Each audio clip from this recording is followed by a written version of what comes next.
I want to welcome everybody. Thanks for coming out today. Yeah. Give yourselves a clap.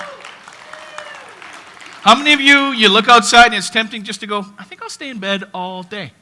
Yeah? Just some of you. Others of you are like, I don't want to go to church because I want to be out playing in this stuff. Any other people? Yeah, about half and half. All right. Thank you guys for being here. Those guys watching online, no thanks to you. I'm just kidding. We're glad you're here. You know, we're starting a new series today called Who Needs God? And talking about the problem of God. This idea, this thing God, can we actually believe in it? I gave my life to Jesus at a youth event in Crawford Bay when I was 14 years old, and the feeling of forgiveness that I had, the feeling of freedom, the feeling of joy, it's unforgettable. It still just causes emotions inside of me. But I was a lazy learner.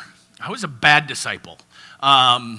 I had a hard time focusing on God. I had a hard time focusing on reading the Bible, doing all the things that I was supposed to do. I found the church that my dad was going to was boring and irrelevant, and girls and sports and video games and school kind of like was more interesting. And so I kind of got sucked into more of focusing on that and less on focusing on the whole God stuff. And at school, being a Christ follower is not something that's encouraged all that much.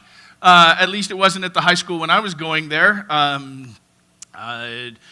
Friends would either shun me or mock me, not overtly, but often in like a veiled kind of humor, right?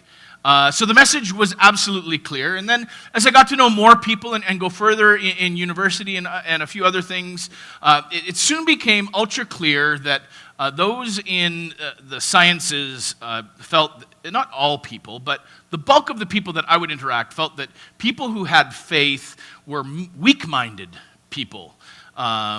Idiots were some of the words that they would call me and them and the others. Now, my biology teachers at the time were no help. I loved science. I loved biology. Macroevolution was taught as if it was the only theory on how it is that life began. And anyone who thought differently was publicly shown in the front of the class through a complex kind of logical gymnastics how it is that faith-based theories were wrong and Darwin was right, even though there was actually there was only historical interpretation in order to back it up. And although science came about as a result of faith-based individuals actually seeking to learn about God better, learn about his creation better, there was now no room for faith in biology. Even though creating hypotheses are actually rooted in expecting something you haven't experienced yet, which is faith. But I digress. According to my teachers, science required an unbiased, atheistic point of view to not cloud the results. The irony of that does not miss me now, right? I digress. As a result of my unanswered questions about faith and how it could possibly be rooted in truth, I actually walked away from the faith and I chalked it up as to youthful ignorance and parental influence. I theorized that religion was actually just something rooted in lore and superstition, and I didn't need God anymore. And others were joining me because people were leaving the church in droves, and they are even today in ever-increasing numbers. Canada is now today clearly a post-Christian culture. I mean, even in Cranbrook here, only about 6 to 7% of people regularly attend church. So, 20 years ago, I left God behind, partly because of unanswered questions, and partly, to be honest, because Christians were among the most judgmental, hypocritical, and unloving people that I had ever met. It's just true. And not only that, they would tell me that I had to stay away from non-Christians because bad morals corrupt good character, which was weird for me because as a new Christian, I actually began to try to read some of the Gospels, the things about Jesus. And Jesus was always hanging about with people of questionable character. People who were nothing like Jesus liked Jesus. Yeah? Matthew, Mark, Luke, John, when you actually read these things, people flocked to Jesus and Jesus went to them. So how come Christians who were supposed to be like Jesus were so unlikable? So I walked away from religion and its followers. But here's the problem. You never walk away from something without walking towards something else. That there's no such thing as like being static. We just kind of think we're going to go over here and be static. No, it doesn't work that way, right? Not in this life. Either you are working towards health and becoming more healthy, or you're walking towards becoming less healthy, right? We see it over and over again in a variety of different things. Anyways, I thought I was resisting the teachings of Jesus by walking away from its followers. But in natural fact, I was walking towards atheism and towards godlessness. And what I discovered is that atheism and Christianity have this in common. People embrace both without knowing what it is that they're getting into. Isn't that true? They embrace both without knowing what it is that they're getting into. Because when life began to happen and science's boldness and leaps of faith began to be weakened when I took university classes on logic and philosophy, these things that I began to hold as truths began to crumble just a little bit. These classes began to poke holes in the resoluteness of the theories of science that they deemed as fact. And it raised better, newer questions for me that I needed to have answered. And then, compounded by that, I just became an idiot. I had a dysfunctional lifestyle. There was a lack of peace, a lack of freedom, a lack of happiness, a lack of fulfillment. So I began to actually study this atheism versus faith thing for myself. And today, I want to look at some of what it is that 14 years of study and digging in have revealed. And I've relied heavily on people way smarter than me, like Mark Clark and Andy Stanley and Ravi Zacharias and other apologists and a host of others, because I'm not that smart. You guys know me. So, we're going to hear from a bunch of other people today on what it is that they've learned about atheism, and as a result, what it is that I've learned, and hopefully what it is that you might learn. But to be clear, I'm not going to actually try to convince you of anything today or change your mind on anything, but just simply pose questions and thoughts that atheism's tenants of faith, for lack of a better word, actually believe. And even some of the things that atheism struggles with. I want to create an open dialogue this morning by sharing where it is that I've landed after years of digging. To be clear, I still have way more questions, you guys, than I have answers. Doubts and a lack of complete clarity is something that I deal with all the time. And if you're actually not dealing with that, then you're not actually dealing with faith, because that would be knowing. But the more I read about atheism, the clearer it becomes that atheism is a complex belief system that logically leads to some very unsettling conclusions. But unsettling conclusions is not only true of atheism, it's also true of Christianity. Jesus' teachings are pretty unsettling too if you actually dig into them. So to be clear, something can be uncomfortable and unsettling at the same time, and still possibly be truth. Is that fair? I'm going to ask you guys this morning to do things just a little bit different than we normally do and think a lot. Let's dust out some of the cobwebs in there and put our thinking caps on this morning.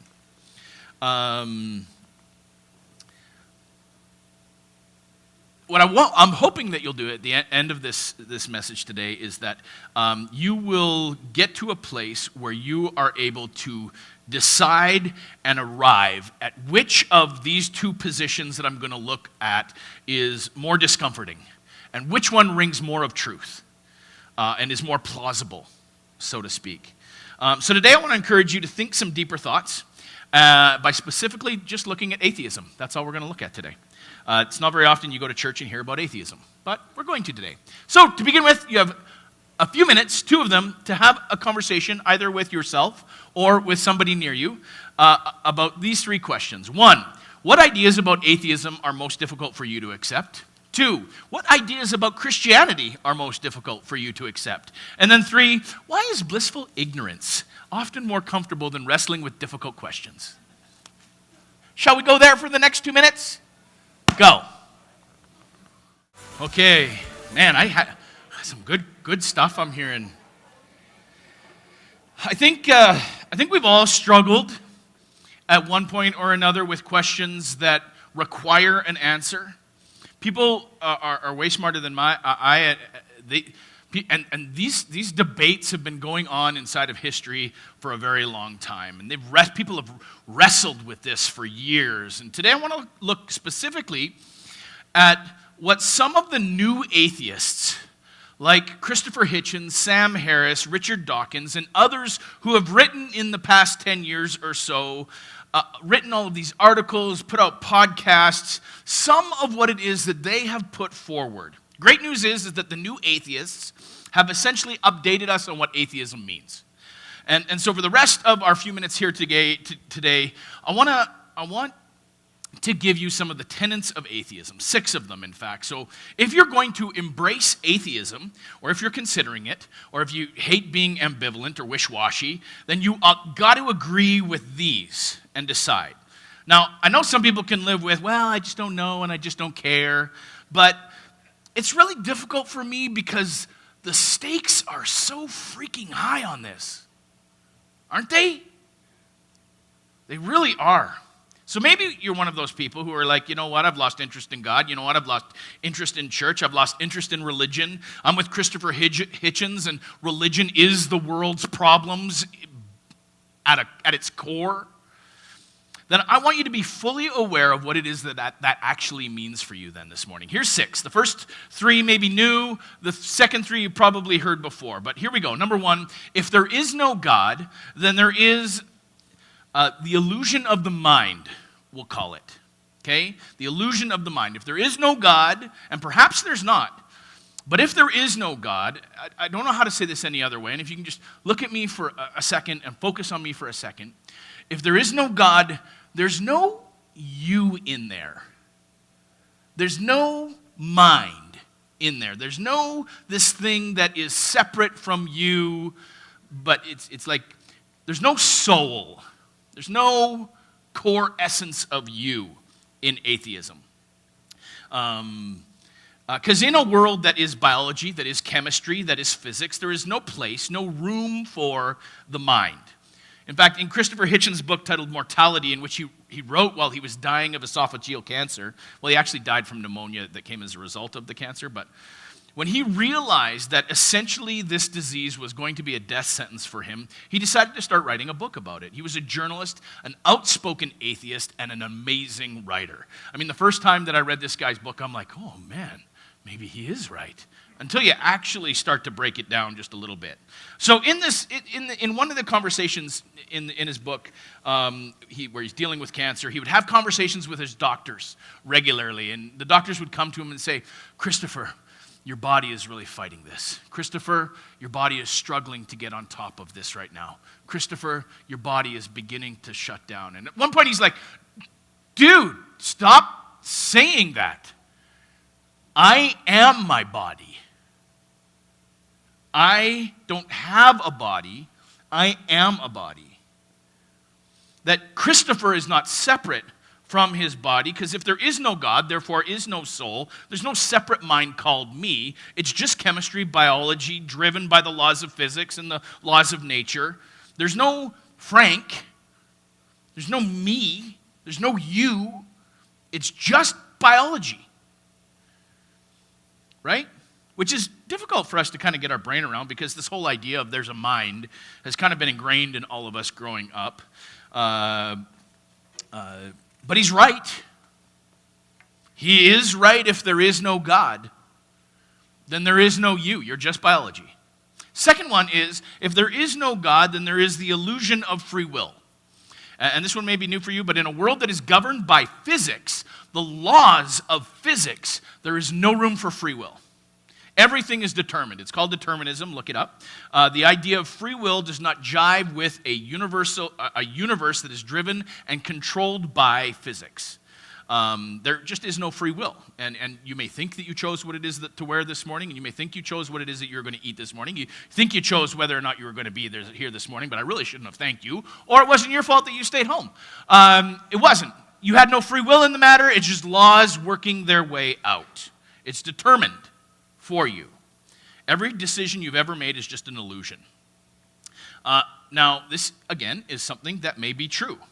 But if you're an atheist, if you decide God is not in the picture, then this is the logical consequence of this belief system. The third one, the one that personally is most disturbing to me, if there is no God, then there is the illusion of value. That in this room, there is no one here of inherent value. Because value, there's just no room for in atheism. Although we all believe that value is a thing, and we exercise and leverage the idea of value all the time, it just isn't real. Not financial value, not the value of people, the value of work, the value of exercise. An inherent value in you and in me is not really scientifically plausible or possible in a world governed by science. There's nothing that actually has intrinsic or core value in and of itself. It's just my predetermined way of thinking and living that I naturally assign value to things. Lives aren't fundamentally of value because we're just skin bags of muscle and bone and meat that are predetermined to do what it is that they're supposed to do for the survival of your DNA. Value is just something that people have assigned to other things. It's an illusion. The next three I'm going to go over fairly quickly because they're ones that we grew up with. Number 4, if there is no God, then something came from nothing. Something in the beginning came from no thing. Because almost all scientists agree that the universe started at some point and it's expanding and growing as a result of it. Something came from nothing. That is the big mystery that came from what happened at the Big Bang. And you can't really say, in science, you're not actually allowed to say what happened before the Big Bang because nothing happened before the Big Bang. And you can't say even that it was before because it was pre-time. And so you can't use the word before because before is a time word, right? Before happened, before now, time. But there was no time. It's not allowed to talk about that in science. But suddenly, as a result of nothing, the Big Bang happened, and there was suddenly time, and there was suddenly matter, and there was suddenly space, and there was laws of nature, and there was laws of physics that govern all of that. But before that, nobody knows in atheism. In fact, Richard Dawkins, he admits this. He says, cosmology is waiting on its Darwin.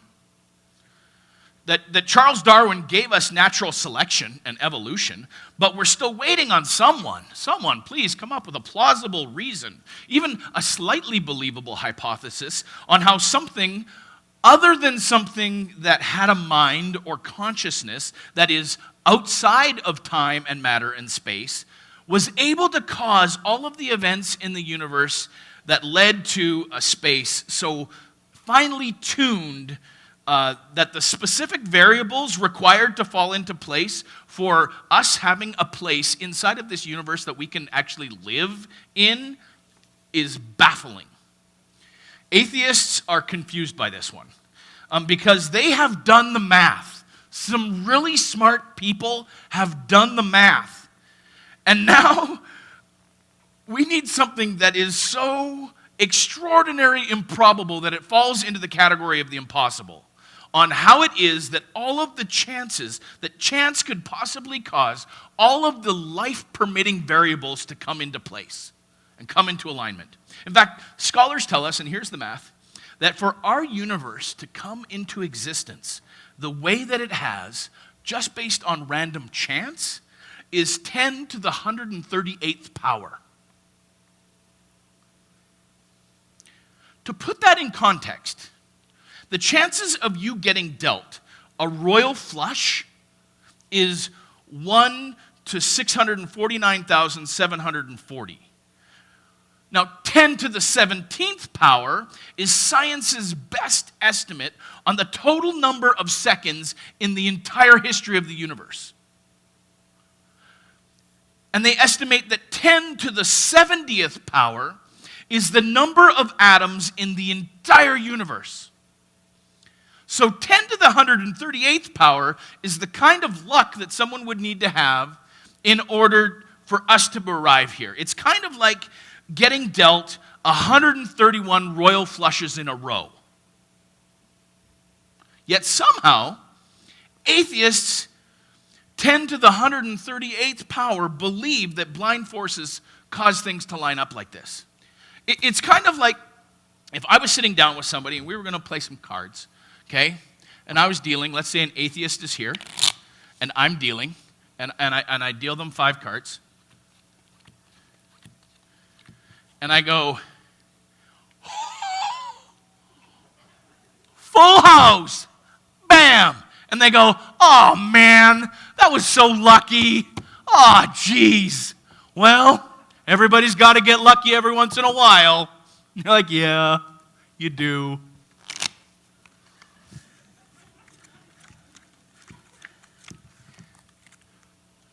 Sorry, misdealt.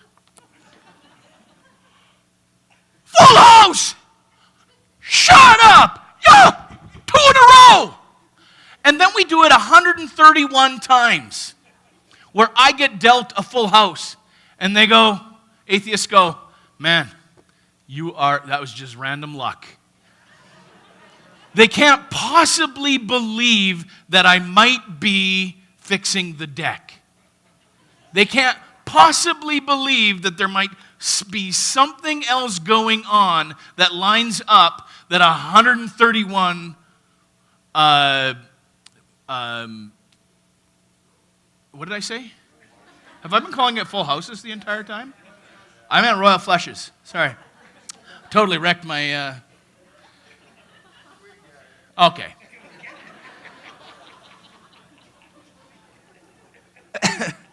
Noted astrophysicist from Cambridge, a smart guy, Fred Hoyle, concludes it like this.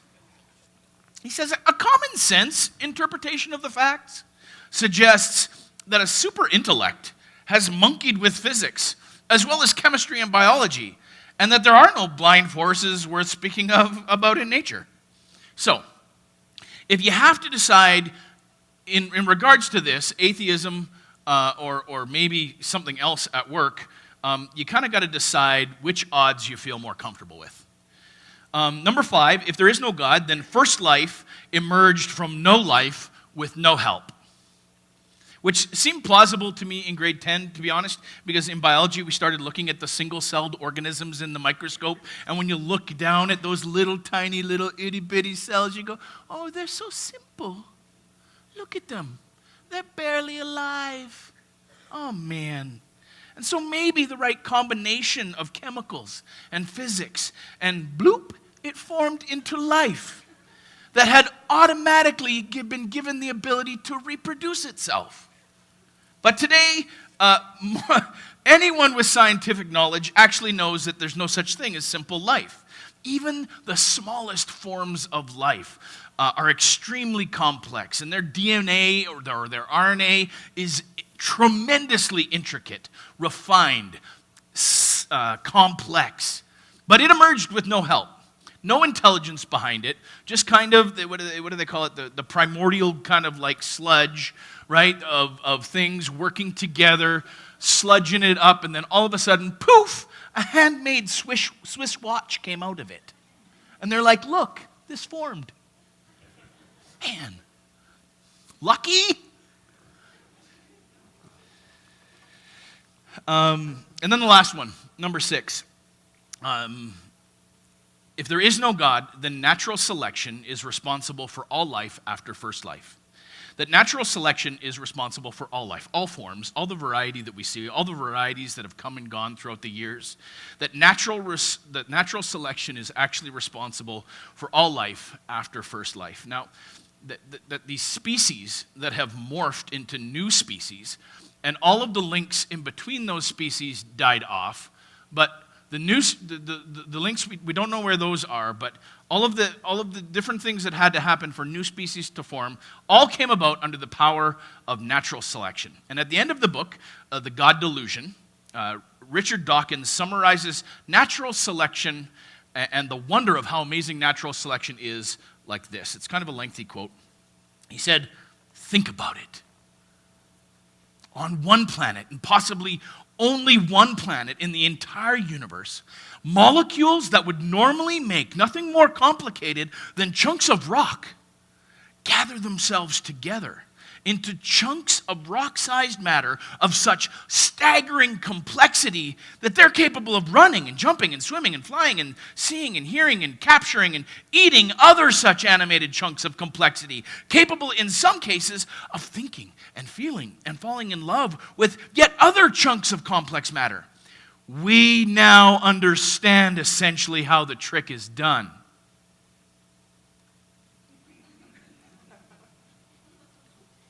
Natural selection did it. Now, I almost thought that he was mocking natural selection the first time that I read this, but this staggering complexity comes as a result of random chance. Man, that requires more faith than I can possibly muster, and I'm kind of a faith guy. But it may be true, you guys. It may be true. It is something that, as an atheist, you're going to actually have to summon the faith required in order to believe that just through this invisible force that we refer to as natural selection, the most simplest forms of life became every form of life that has ever existed up until now. That even though a lot of life forms are extinct and we know nothing about them, that although macroevolution has actually never been observed, and observation is a core important part of scientific method, that will skip the observation portion and just believe that it happened.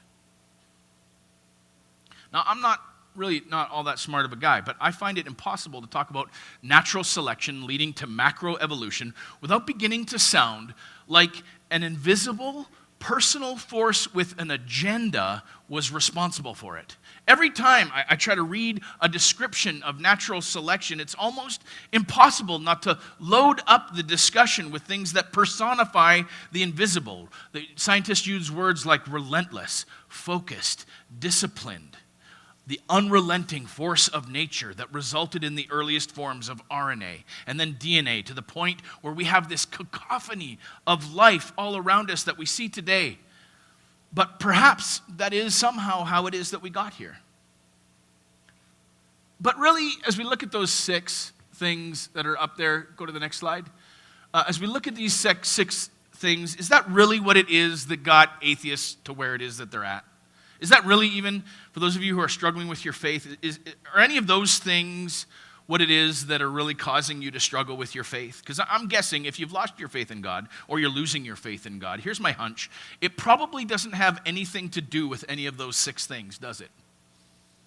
In fact, your struggle with faith probably has virtually nothing to do with atheism. Your struggle with faith probably has nothing to do with the creation of the universe and where did life come from. In fact, as I went through these things, maybe you're thinking, well, I don't believe that.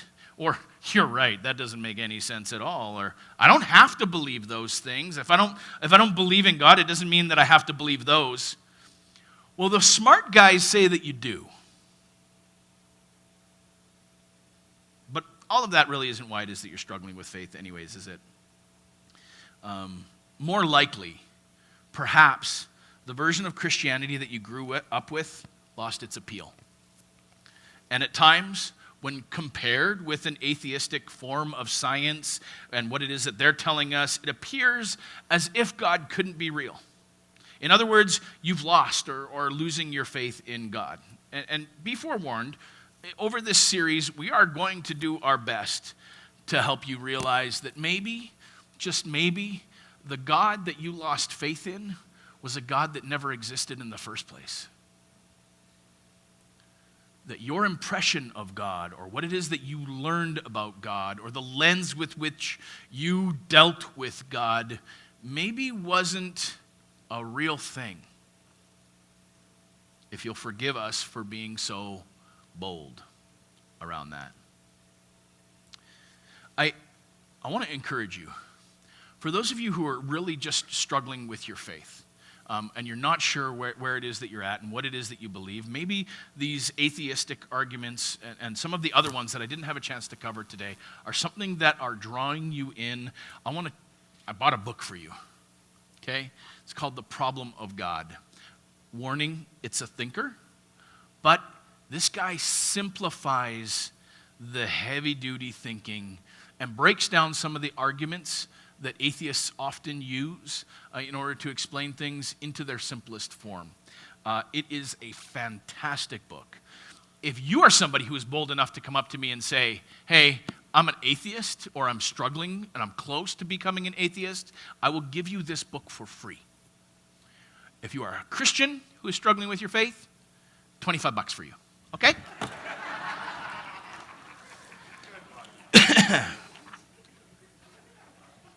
If we run out, we'll order more, okay?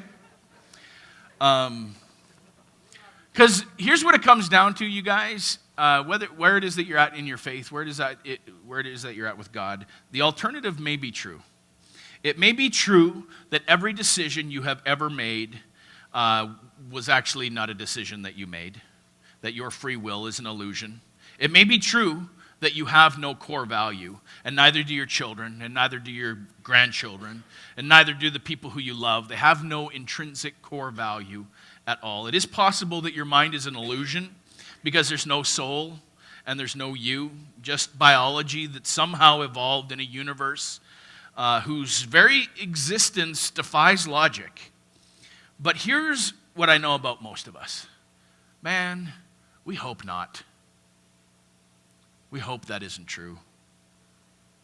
We really do hope that there is something else. There is something in you that hopes for something more, something in me that hopes that we are something more, something in me that hopes.